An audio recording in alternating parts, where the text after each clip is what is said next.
Come on in. We've been expecting you. We know you're watching this video on our website or YouTube channel because you want to know the exact steps on how to rush apostille this type of document as fast and as easily as possible. So buckle up, and here we go. Hi, if you're watching this video right now, it's probably because you're needing to understand where and how you can rush Apostille Texas name change petition for, which is considered a recordable document by the Texas Secretary of State. What will it cost? What is the current turnaround and processing times? And what are the exact steps that you need to follow to place a Texas apostille order with us? First, all documents classified by the Texas Secretary of State as recordable documents, like a Texas name change petition for, cannot be emailed or faxed to us by you to Apostille. You must either mail us or drop off to us the original or a certified copy of your Texas name change petition for. It cannot be a photocopy at our main Austin, Texas office. Your Texas name change petition for must be issued ideally after the year 2000. If your document was issued between 1980 and 1999, you have roughly a 50-50 chance it will get rejected by the state of Texas because it's too old. If your document was issued before 1980, you cannot get it apostilled. You'll have to order and obtain a new current year certified copy from the state of Texas. Second, recordable documents do not have to be notarized and cannot be notarized. So a notary public cannot make a copy of any recordable document and notarize it for you. You can only obtain and be issued a Texas name change petition for from a city, county, or state of Texas government entity, like a city or county clerk's office, where the official record event happened. So in this case, the event is a name change, like a birth, death, marriage, divorce. Those are all recordable events. In this case, it's a name change petition for. So this is very important. So this is roughly what it's going to look like. This is for, we blanked it out. Oh, Bexar County. So this is for Bexar County. So you'll see here, it says name change, order changing the name of an adult, right? And then it says District Court of Bexar County. Okay. And then right here is where it's going to say the county, person's name. And then down here, all this information. Okay. We can only help you apostille Texas name changes. We cannot help you get a federal apostille on a name change. Now, this is very important. So what's going to happen is you may have got a name change in the Western District Court of Texas. This is not a state document. Yes, it says Western District of Texas, but this is a federal district court, not Texas. You cannot get an apostille in Texas from a federal court. It can only be done at the U.S. Department of State. It says right here, U.S. Department of Homeland Security, U.S. Citizen and Immigration Services. So you first have to get this document right here, has to go through the DOJ. You have to get a new certified copy, and then and only then can we help you apostille it at the federal level, not the state level. We have to go through the Washington, D.C. to get it. We can help you do that, but it's going to take you 3 to 4 months to get that. And it says, it says right down here, we can help you same day get you one at the state level, but it's going to take actually 3.5 to 4 months turnaround time to get a federal apostille for a name change. So you have to go through the DOJ. So right here, we explain it right here. You have to file at the U.S. Justice Department in Washington, D.C., and here's what they're going to require. You need the signature of the deputy clerk must be the original pen in hand, not electric or auto pen. The name of the court listed at the top of the petition for name change. You need an embossed stamp of the court on the petition for name change, and you need the petition for name change must be the original and it cannot be notarized. So this is information from our D.C. office. So you need these 4 requirements right here to do that. So first, what you'll have to do, and you can do this on your own, it's going to take 3.5, 4 months. You've got to go to the DOJ, get your new name change with the embossed seal. Once you get that, then you can mail it to us and we can get the federal apostille for you. And currently right now, as of December 2025, the federal process is taking a minimum of 7 to 9 business days, not including Friday or the weekends, because they're no longer, after COVID, when they reopened, which has only been open a little over a year, they no longer open on Fridays. They're only open 4 days a week now instead of 5 like they were before COVID. So it takes 7 to 9 business days from the time we submit it to them, and they're only open from 8 a.m. to 9 a.m. Monday through Thursday. They're literally only open 16 hours a month.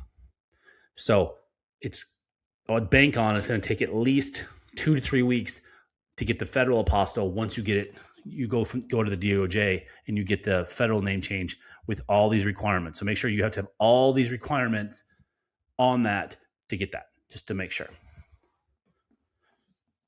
And on your Texas Apostille order form page that you can access by clicking on the order form button at the very bottom of this page, you will need to complete the online Texas Apostille order form, then print it out, and then drop it off or mail it to us along with a prepaid return FedEx or UPS shipping label. So we can mail all your documents back to you or to whomever in the world you want. Next is step number 2, which is the shipping instructions.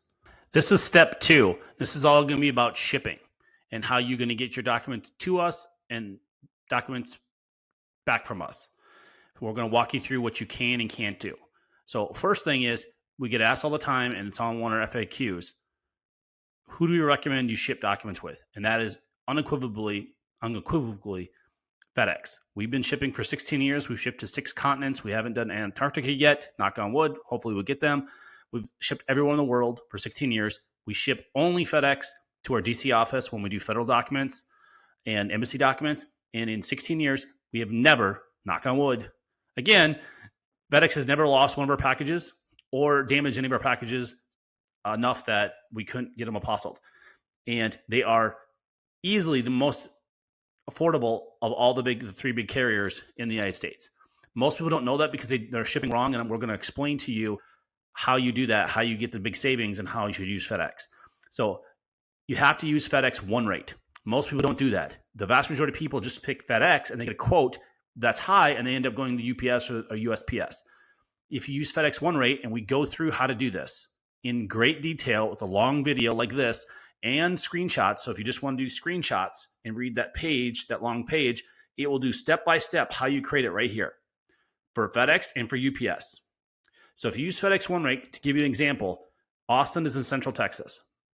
When we ship our documents all the way across the country, as far as you can possibly go to the Atlantic Ocean in Washington, D.C., it only costs us right now $10.95 for 2-day FedEx.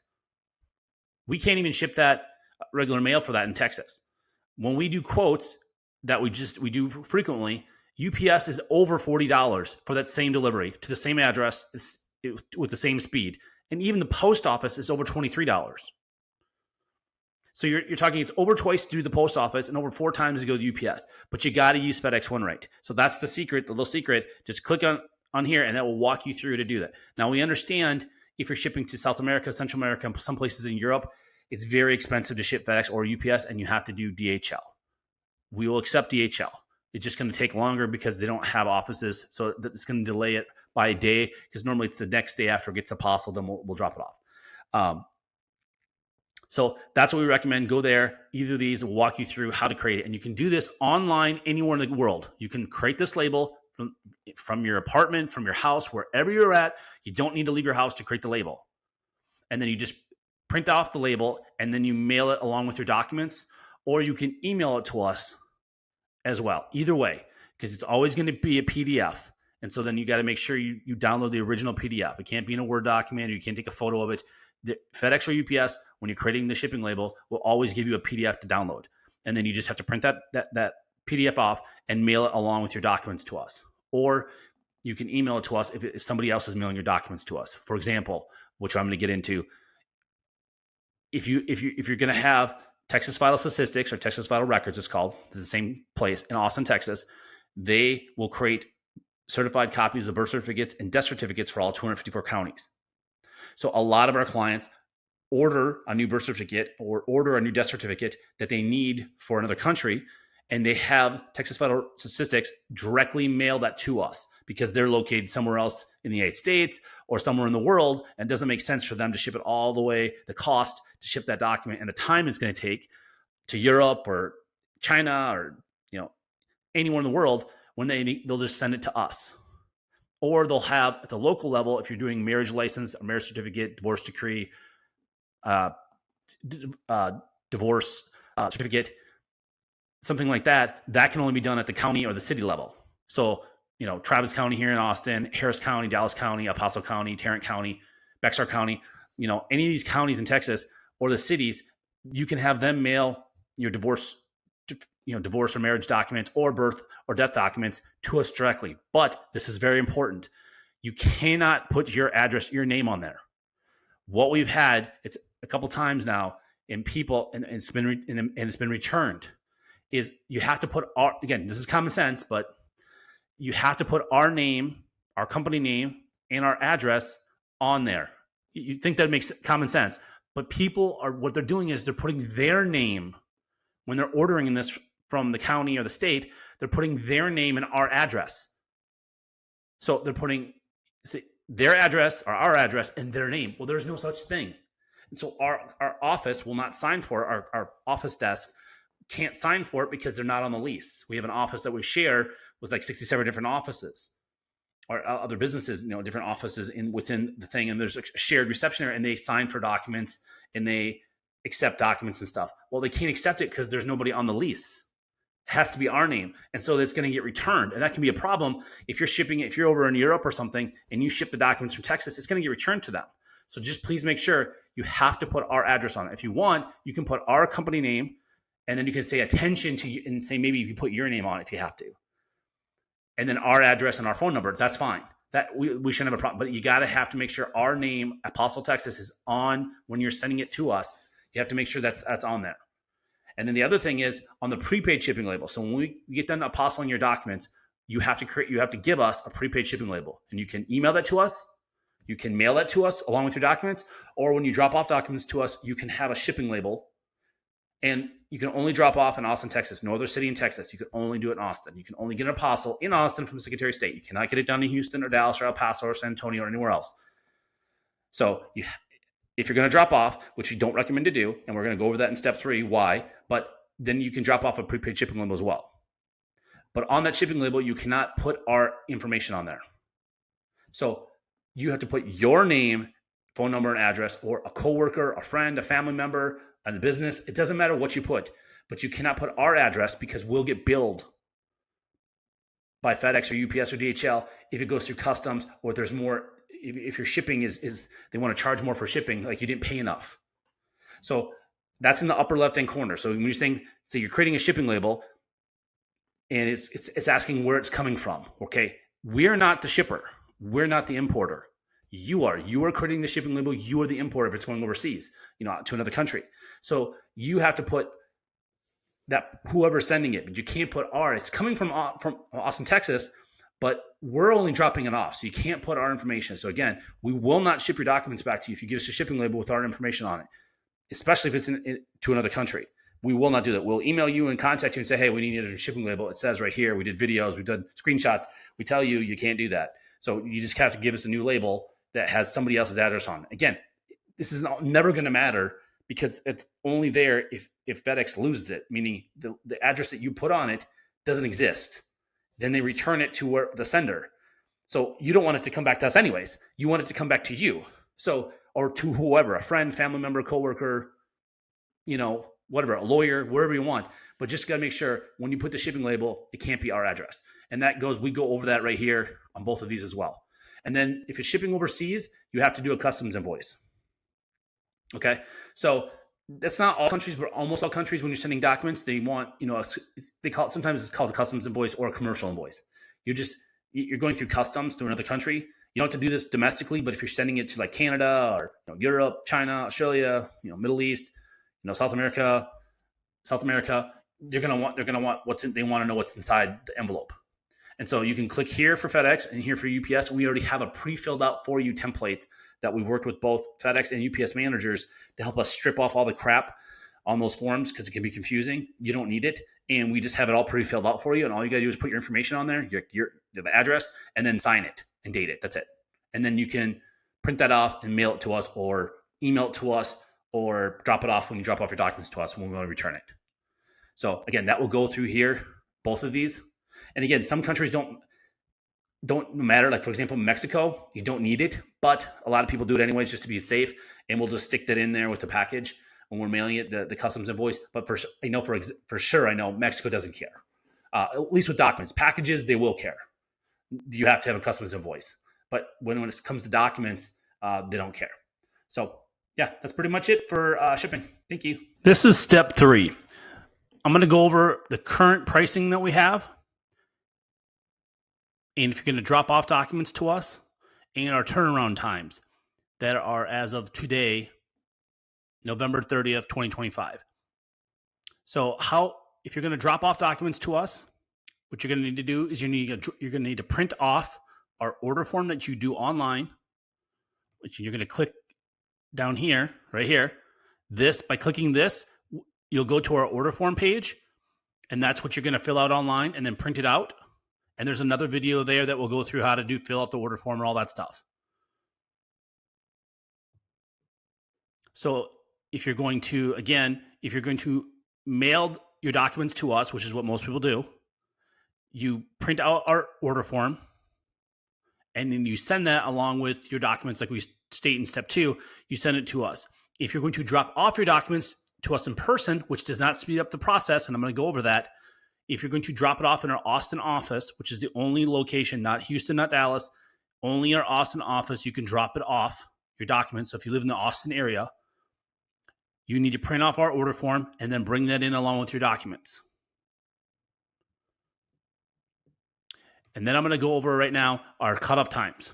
So for same day service, what that means is we're going to file your legal documents with the Texas Secretary of State if we get your documents by 12 p.m. Central Standard Time, Monday through Friday, excluding any major federal or state holidays. So whenever the Secretary of State is open, and they're actually closed more days than just the federal and state, like for 4th of July this year, they closed the Monday after 4th of July. That wasn't a federal holiday. And they closed this week, Wednesday, before Thanksgiving, and that was not a federal holiday.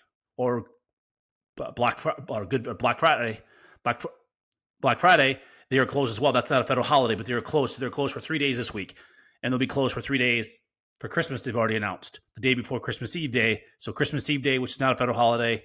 So whenever they're closed, we cannot file your document. Just make sure you know that, so you're aware with the turnaround times. No company can file your documents unless the Secretary of State is open. So I just want to be clear about that. So if we get your documents by 12 o'clock Central Standard Time, Monday through Friday when they're open, we are going to guarantee if we get them by 12 o'clock, we are going to file them with the state of Texas. Then, depending on their turnaround times, they change. We don't control this. No company, no person controls how fast they're going to turn them around. As of right now, and we change this every single month. Like right now, in a few hours, this is going to change to December 2025. So if you're watching this video in the future, in 2026 or 2027, forget what you're seeing on this video. Whatever it says right on this page right here, this is what the current turnaround time is going to be for the Secretary of State. And I'm going to go through this on our examples. So as right now, November 2025, it takes between 0 and 2 business days for the Secretary of State to issue apostils on documents. And I'm going to explain what 0 days means. Okay? So we give some scenarios here. So if we receive your paperwork by mail or drop off by noon Central Time, we're going to file your documents. Then it's possible, not probable, the Secretary of State is going to issue your apostille the same day. So same day means 0, meaning we're going to get your document by or before noon of that day. We're going to file it that day, and they may issue it that same day, and we're going to mail back to you the exact same day. That is 0 days. Or it could take them up to 2 business days after we file it to them have them issue to you. Okay, so I'm going to explain our examples here. So scenario 1, we receive your documents before or by our noon Central Standard Time cutoff time on a Monday, and then we file it that same day. The Secretary of State will either issue an apostille on your documents the same day, which is 0 days.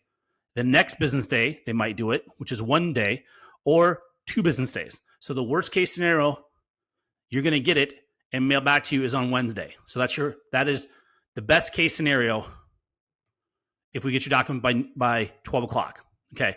Example number 2 is if we get your document after noon Central Time. So if you mail it to us and we get it at 2, 3 o'clock in the afternoon from UPS or FedEx or DHL, or you drop it off at our office at 2, 3, 4, 4:55, we have people right before 5 o'clock drop it off on that same Monday, we're going to file it then we can only file it the next day. We're going to file it the next business day.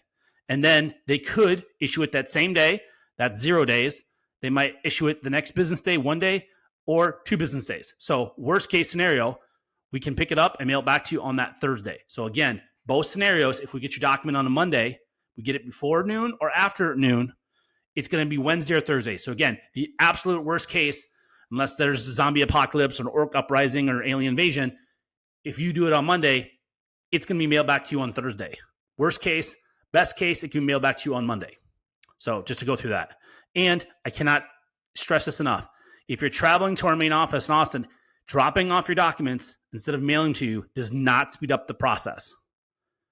It doesn't matter if we get them by drop off or by mail before noon or after. It's going to be the same turnaround time.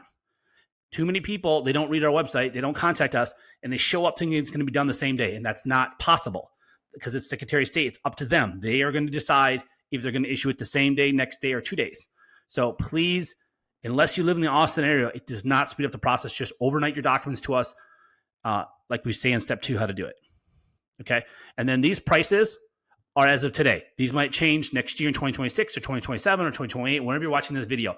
But don't go by what this video says. Go by what this is saying right here. Whatever this says right here, whatever it says right here at this time, that's the current pricing. So for the first document, so if you need one document to Apostille at the Secretary of State, it's $95. And that includes all filing fees.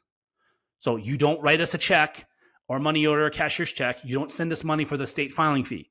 And you do not do the paperwork. You don't send us the state form. We have our own forms, and we pay the filing fee. So it's just $95. That's it. There's no tax. It's just $95 flat. That's all you call. And then if it's multiple, it's discounted.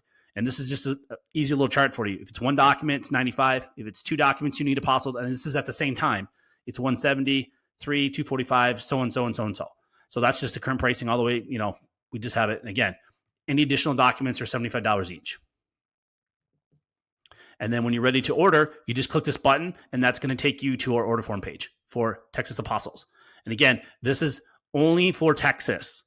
This isn't for federal pricing or corporate pricing, Texas corporate pricing for corporate documents to Apostille or embassy fees. This is specifically only for Texas Secretary of State and Texas documents. So documents that are notarized by Texas Notary or documents that were issued from a Texas entity, city, state, county, or state government, like a Texas birth certificate, death certificate, marriage license, divorce decree, criminal records, checks, driver's license, power of attorneys, stuff like that.